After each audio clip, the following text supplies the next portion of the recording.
Salam sejahtera, terima kasih karena bersama dengan saya di Nazilin Unity Channel. Saudara, berderet pula ulama PAS dapat PhD dari Indonesia. Tetapi ini komen para netizen. Ramai yang terkejut, tiba-tiba ramai ahli-ahli parlimen ataupun ulama PAS dapat PhD dari Indonesia. Sebenarnya ada yang percaya, ada juga yang mempersoal, ada yang kita baca komen mereka katanya orang dapat bertahun-tahun baru dapat PhD. Yang ini pemimpin ulama PAS entahlah, tiada satu pun yang tahu berapa lama mereka buat PhD itu dan tiba-tiba dapat pula. Mungkin mereka melakukan kajian atau sebagainya, penyelidikan atau sebagainya secara mungkin diam-diam tapi tiada orang tahu. Manalah tahu kan? Ada orang buat PhD, ada yang sampai 20 tahun. Paling cepat 11 tahun, 10 tahun. Ada juga yang tak habis-habis PhD. Tapi, tak apalah. Kita ucapkan tahniahlah kepada ulama-ulama PAS yang dapat PhD dari Indonesia ini. Tapi ini komen para netizen. Sebelum kita teruskan, jangan lupa Anda yang ada masalah gout, kencing manis, dan tinggi darah, saya kongsikan kepada Anda produk yang bagus. Saya bukan jual ubat, tidak, tapi saya hanya kongsi kepada Anda semua. Produk yang bermanfaat, ramai sudah yang beli, ramai sudah yang sembuh, ramai sudah yang makin baik kualiti hidup mereka selepas menggunakan produk ini. Yang paling penting ialah harganya murah sekarang karena promosi sepanjang Ramadan. Dan nasihat saya, cepatlah beli sebelum Ramadan, sebelum Syawal, supaya bila Syawal nanti Anda sehat kemana-mana, Anda sehat untuk beraya. Oke? Terima kasih. Sekumpulan ulama PAS dikabarkan sudah memperoleh ijazah Dr. Falsafah PhD dari sebuah universiti di Indonesia. Hantaran di Facebook, ahli jawatan kuasa kerja Dewan Ulama PAS Pusat, Mokhtar Snik hari ini memaklumkan, beliau dan 11 lagi rekannya mendapat PhD dari Universitas Islam Negeri Sultan Syarif Kasim Riau. Wow, jadi lebih kurang ada 12 orang lah kan dapat PhD. Ini hebat lah, ini memang hebat.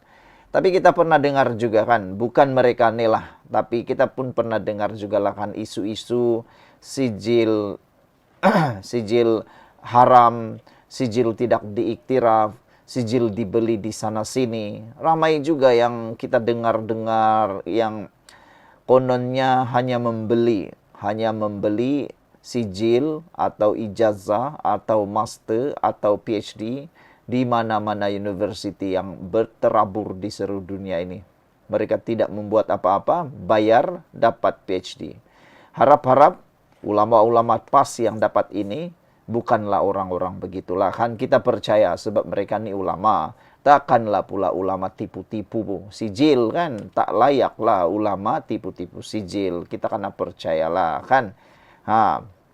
Antaranya geng NGO geng Ustaz Jiu, yaitu Ahmad Dusuki Abdurrani dan Nik Bakri Nikmat.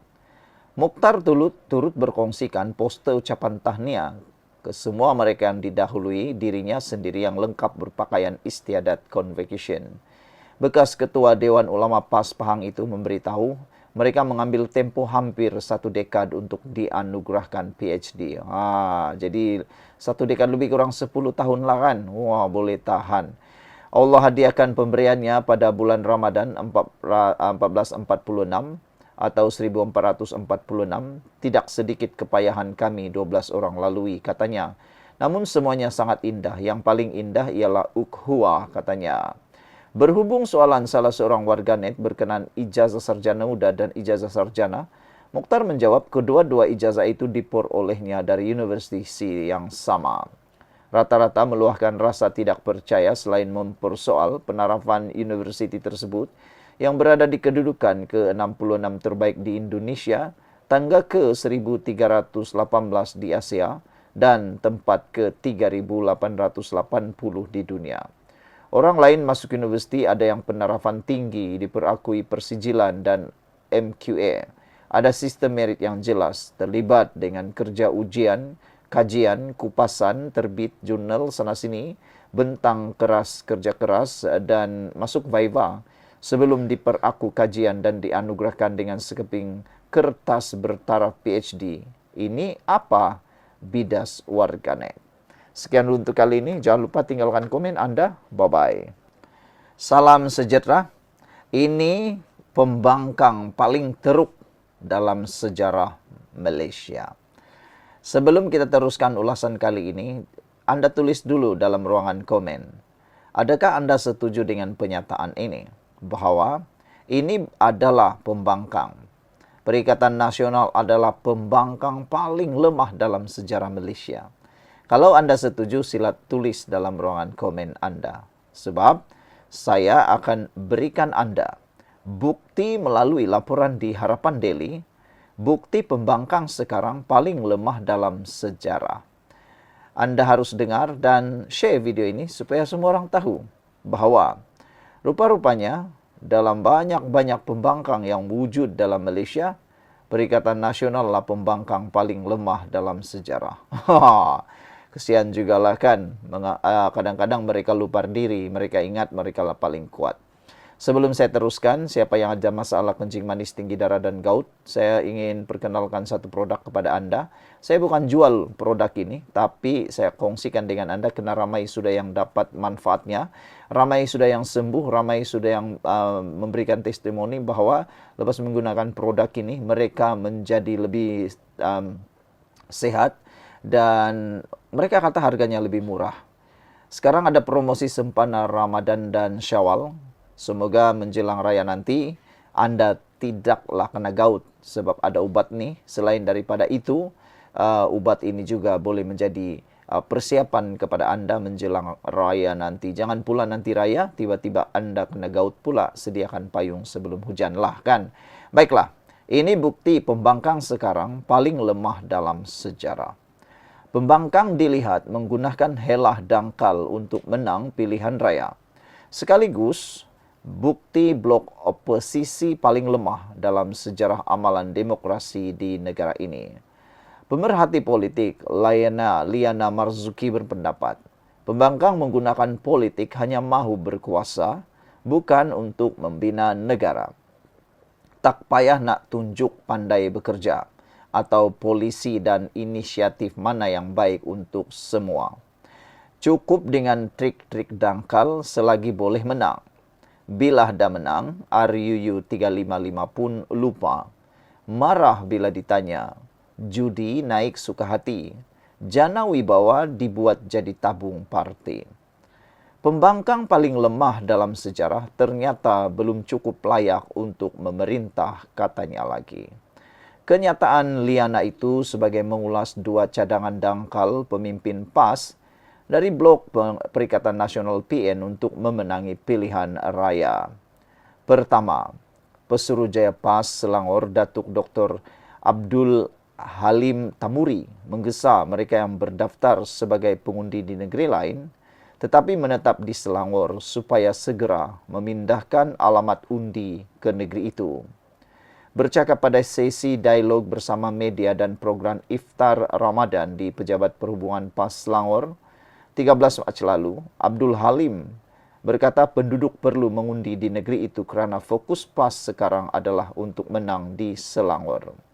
Kedua, Setiausaha Dewan Pemuda PAS Selangor, Aubidullah Fahmi Ibrahim pernah mencadangkan agar barisan kepimpinan sayap itu mempertimbangkan perkahwinan merentas kaum atau budaya sebagai satu strategi politik. Cadangan itu dilontarkan Aubidullah tahun lalu pada sesi perbahasan di Muktamar Dewan Pemuda PAS kali ke-65 di Kompleks Al-Makmur di Kerdau, Temerloh Pahang. Menurutnya, cadangan tersebut dijangka mampu meningkatkan sokongan masyarakat bukan Melayu dan kaum-kaum lain sekaligus meraih undi tambahan. Bila kita berkahwin merentas kaum ataupun budaya, kita bukan sekadar boleh menangkap satu undi, tapi insya Allah merentas atau meraih ratusan undi, kata Abdullah. Ini yang dikatakan bukti. Menurut Liana Marzuki, bukti pembangkang sekarang paling lemah dalam sejarah. Sekian untuk kali ini. Jangan lupa tinggalkan komen Anda. Salam sejahtera, terima kasih karena bersama dengan saya di Nazilin Unity Channel. Selepas 4 kali SPRM membuat siasatan rapi, lama, jelas, dan panjang terhadap Ismail Sabri Yaakob, Perdana Menteri ke-9 Malaysia. Ini keputusan daripada SPRM yang memang ditunggu-tunggu oleh rakyat Malaysia. Sejauh mana siasatan itu berjalan, sejauh mana hasilnya kini menjadi tanda tanya, ini jawapan SPRM. Yang pastinya menjadikan kita ramai yang puas hati dengan jawapan SPRM ini. Kerana sebelum ini ramai yang menuduh kononnya SPRM hanya menjalankan tugas mengikut telunjuk orang lah, tidak telus lah dan macam-macam. Tapi jom kita dengar apa yang dinyatakan oleh SPRM. Ini keputusan terkini SPRM dalam siasatan Ismail Sabri Yaakob. SPRM memberikan jaminan akan terus siasat semua maklumat berkait kes Ismail Sabri. Sebelum kita teruskan ulasan kali ini, jangan lupa tinggalkan komen anda dan tekan butang subscribe. Dan bagi mereka yang ada masalah gout, kencing manis dan tinggi darah, sila lihat produk yang saya paparkan ini, saya kongsikan ini. Produk ini baik, murah dan terjamin halal. Selain daripada itu, sudah banyak yang memberikan testimoni. Mereka kata lebih baik sediakan payung sebelum hujan menjelang hari raya ini. Takut nanti raya pula ada yang kena gout. Jadi beli awal sebelum stok habis dan juga harganya menjadi mahal sekali lagi. SPRM menjamin akan terus siasat semua maklumat berkait kes Ismail Sabri. Suruhanjaya Pencegahan Rasuah Malaysia SPRM memberi jaminan dan komitmen untuk terus menyiasat sebarang maklumat yang dikaitkan dengan siasatan kes melibatkan bekas Perdana Menteri Datuk Seri Ismail Sabri Yaakob. Ketua Pesuruhjaya SPRM Tan Sri Azam Baki berkata, ini bermakna siasatan pihaknya tidak akan terhenti kepada perlakuan rasuah, salah guna kuasa, pengubahan wang haram dan penemuan wang tunai, serta jongkong emas bernilai 177 juta ringgit sahaja. Setakat ini, siasatan dan rakaman percakapan berjalan lancar, kata Azam Baki. Sekiranya timbul isu-isu baru, saya memberi jaminan SPRM akan terus menyiasat, walaupun isu itu baru timbul, katanya. Beliau berkata demikian kepada pemberita selepas menerima watika pelantikan sebagai Profesor Adjung di Institut Penyelidikan Perakaunan ARI Universiti Teknologi Mara UiTM yang disampaikan oleh Naib Chancellor. Berhubung perkembangan siasatan kes itu, Azam juga berkata sesi rakaman percakapan akan diteruskan kerana masih banyak perkara yang perlu disoal dan dijawab oleh Perdana Menteri ke-9 itu. Wow, ini memang luar biasalah. Bayangkan sudah berapa kali dijemput, sudah berjam-jam disiasat. Azam Baki kata masih banyak perlu dijawab oleh Perdana Menteri ke-9 itu dan banyak lagi soalan yang perlu dijawab. Ini bermakna ianya cukup complicated. Azam berkata, siasatan tidak tertumpu kepada isu berkaitan perolehan serta perbelanjaan dana bagi promosi keluarga Malaysia sahaja, tetapi turut menjurus kepada maklumat baharu serta hasil risikan termasuk fail-fail serta dokumen yang dibuka berkaitan aset yang diisytiharkan Ismail Sabri. Selain itu, beliau Ismail Sabri juga perlu menjawab tentang isu-isu rasuah yang dikaitkan serta ditohmahkan terhadap beliau untuk membantu siasatan, katanya. Semalam, Ismail Sabri yang juga ahli Parlimen Beras sekali lagi dirakam percakapan hampir 7 jam di Ibu Pejabat SPRM di Putrajaya selepas diambil keterangan kira-kira 6 jam pada Jumaat dan Khamis lepas. Sebelum ini, Azam dilaporkan berkata Ismail Sabri dikategorikan sebagai suspek kes terwabit selepas beberapa saksi termasuk beliau sendiri dipanggil memberi keterangan. Ia susulan penemuan wang tunai kira-kira 170 juta ringgit dan pelbagai mata wang dan 16 kg jongkong emas di dalam sebuah rumah hasil serbuan SPRM. Kes disiasat mengikut Akta SPRM 2009 dan Akta Pencegahan Pengubahan Wang Haram, Pencegahan Pembiayaan Keganasan dan Hasil daripada Aktiviti Haram 2001. Sekian untuk kali ini. Jangan lupa tinggalkan komen Anda, tekan butang subscribe. Bye-bye.